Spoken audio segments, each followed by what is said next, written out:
મારે એક દીકરો છે, એનું નામ છે આદિત્ય. આદિત્યનો અર્થ ખબર છે ને? સૂરજ. પણ મારો ચિરંજીવી સૂરજ ઉગે એ પહેલા ઓફિસ દોડી જાય છે અને ઘણીવાર તો સૂરજ ઉગે ત્યારે ઓફિસ થી પાછો આવે છે.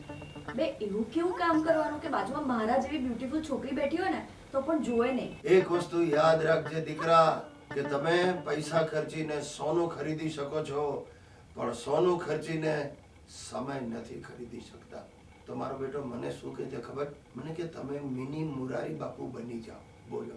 પણ મિત્રો, સમય બડા બલવાન હૈ.